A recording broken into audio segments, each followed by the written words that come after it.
How's it going, everyone? It's GadgetsBoy. Welcome to another video. And in this one, we have the Amazon Echo Studio in the studio. Now, this has been out for a while now, but I just wanted to revisit this and see what it's all about and talk about the processing chip as well that actually powers this to allow it to be the best it can be.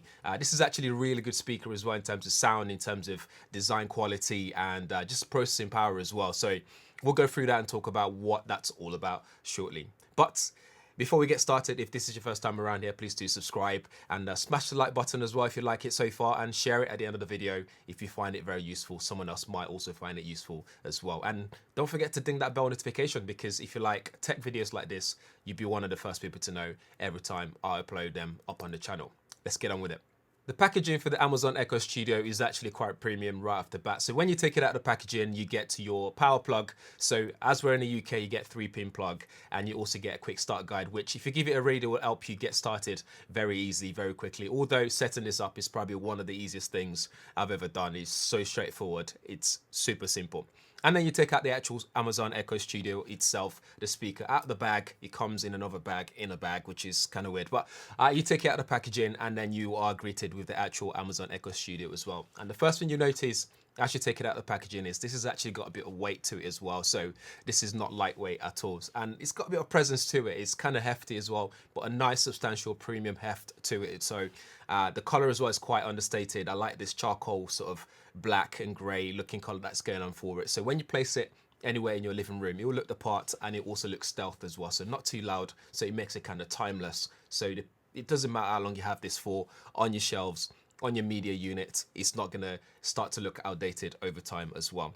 Right on top of the device itself, you have this LED indicator light that looks really good. And this ring light is actually functional, so it indicates many different things. So for example, when you press the mute button right at the top, it will give you a sound as well as change the color of the ring up top as well. So that ring will change to red to let you know that the microphone is off and it's not picking up any sound or audio from when you're speaking in the house if you're worried about privacy.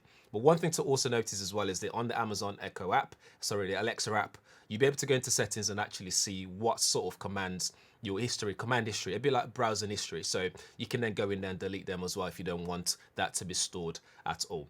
Setting this up, like I said, is very easy. You just need to download the Alexa app. And once you've downloaded this app, you'll be able to go through the settings. You literally have to just be on the same network that you want to pair this with and just click next, next, next.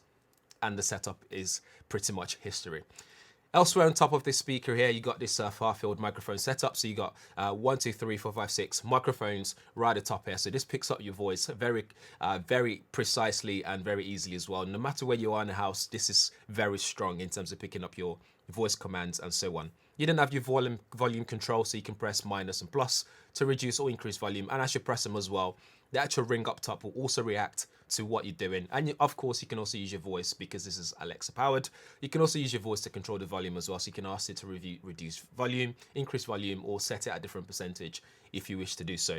You can also pair this up with another Echo Studio, if I can get my words out. And you can also pair this up with Echo sub-units as well if you want to do that. So that's a bonus. And you've also got your action button as well, which you can press it for commands and all that kind of stuff. This has got Zigbee built in, so your home hub built in, so you'll be able to connect this to your home automation system. So if you have a Philips Hue system, for example, or camera system at home, you can also use this to connect to those wirelessly. And it's brilliant that you can do that all in one unit and you're good to go. If we look right to the back of the unit itself, so I'm just going to unplug this for a second.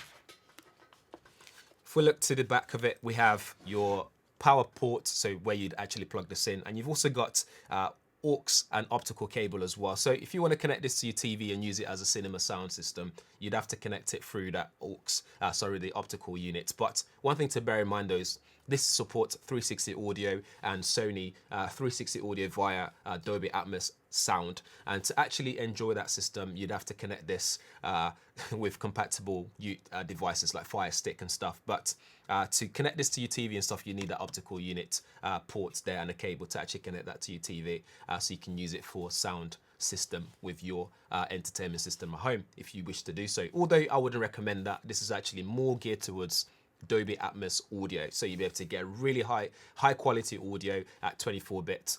So that's a very much welcome bonus in terms of sound quality. Elsewhere underneath this fabric covering at the front, we have a 1-inch tweeter on the front. We have two 2-inch drivers on each side as well, and you have a 5.25-inch downward firing woofer as well. And then up top you have a 2-inch driver as well, which then altogether gives you a peak power of 330 watts. And with this you have 360 audio and also Dolby Atmos audio, like I said already. So the 360 audio is supported by Sony 360. So once you set this up from the start, this will automatically tune itself with the room that you're in. So you'll kind of scan the acoustics of the room to basically set this so you get the best audio performance in the room no matter where you are.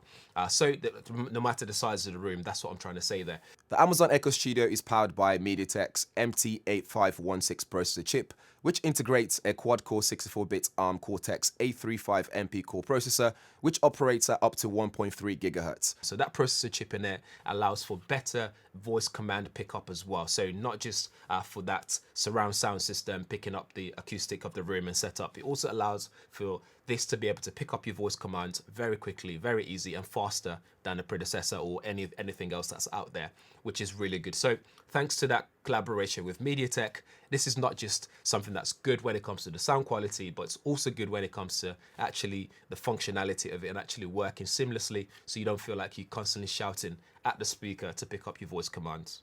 One thing that's new with Amazon Music is Amazon Music HD. So this is compatible with that as well, but obviously you'd have to pay extra to experience that. This also supports Tidal, for example, if you want to listen to that high quality, high res HD audio. So again, you have to pay extra for those.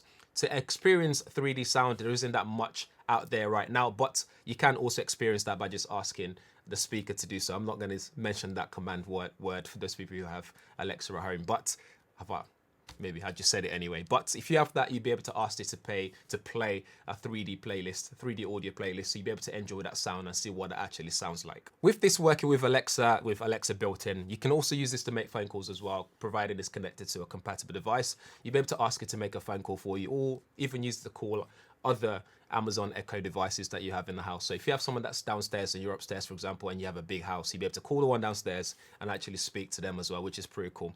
In the app itself, you can adjust the equalizer, but I'd encourage you to leave it as auto, because that way everything is well balanced. But if you start tweaking things like the mids and the treble and the bass, you notice that it's not as balanced as it should be. Another function in the app as well is the spatial audio, which means it adds extra depth to the audio, and you can actually notice the difference as well. So when you switch it off, things sound a bit quieter, things sounds a bit more tiny, but when you switch it on, you can hear the things, all the speakers working in tandem, just trying to balance out that audio so you get the best quality that you can. And testing it for me, I just think I'd always leave that on, and I'd encourage you to leave that on as well if you're looking to buy one of these.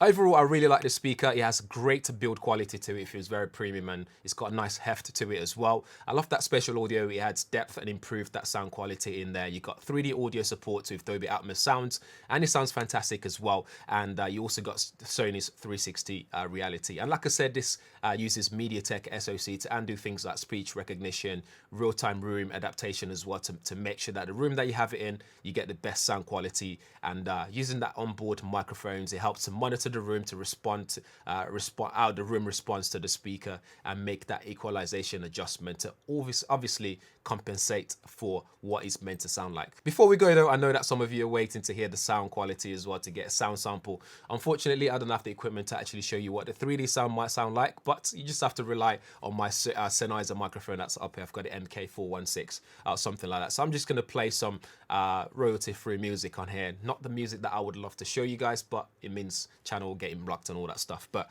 I'll play some sound here so you guys can actually hear what this sounds like. And while I leave you to it and hear that audio, if this is your first time on here, please do subscribe, smash the like button, share it as well if you've enjoyed this, and hit the bell notification so every time there's a video like this, you get notified. Enjoy the sound.